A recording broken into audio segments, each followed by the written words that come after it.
coveted pair of Japanese fishing gloves nearly cost Martynka Wawrzyniak her life during a trip to the Catskills to climb frozen waterfalls. The Brooklynite was waiting her turn on a very small ledge in Stony Clove Notch when she dropped one of her new, specially insulated Showa gloves. I was very sad to see it go down the cliff, and I reached to try and save it and fell down the entire cliff, Wawrzyniak told the Post.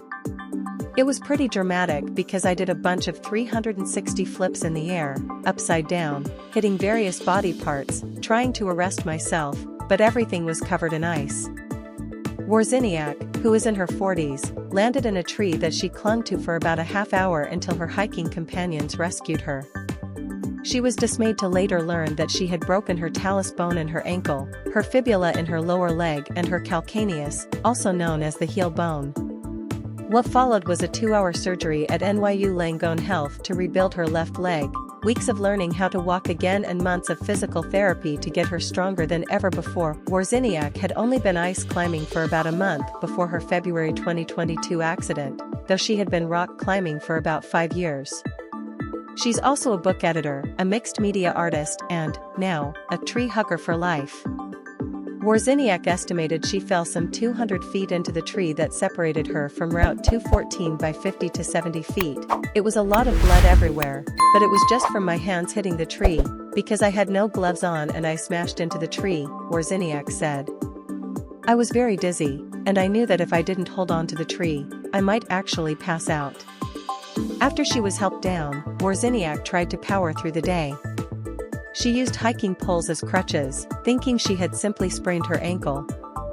A fateful trip to urgent care brought her to NYU Langone, where she had 4 screws placed in her ankle joint to hold the bones together so they could heal. She loves to be active, so she didn't wait long after surgery to do a floor-up workout. I would go for walks in the park on my crutches, round and round in circles till my arms almost fell off, Wawrzyniak said. I would hang board. I would do pull-ups. Gradually, she grasped how to walk again, albeit like a zombie. By May, for her birthday, she was able to slowly traverse the beach with friends. By September, she was bouldering. Despite all that progress, she was still limping a year after her fall, and it was cramping her style. She was told that people with talus injuries may limp forever. I said, "Oh, that's kind of not good enough. I am not going to limp. So what can we do about this? Because I need to not limp anymore," Wawrzyniak recalled. "It's hurting my whole body, and I need to climb, and I need to run, and I need to do all these things." She saw NYU Langone sports medicine specialist Dr. Lauren E. Borowski, who noted that Wawrzyniak had a complicated fracture and had shattered her bones into pieces. "She could have died, and I think she has done a lot of work to get back to where she's at now," Borowski told the Post. "That's no small feat, to get back to running as much as she is, and getting back to climbing and being as active as she is."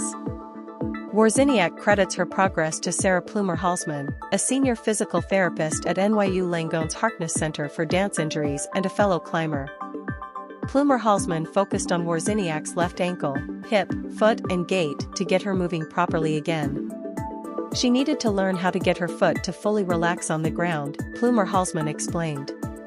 As soon as she got into a squat or just to step onto that foot, her foot just wanted to roll to the outside, and her toes wanted to scrunch. She prescribed a series of exercises, including raising the calf and standing on a balancing disc, that Wawrzyniak still does at home.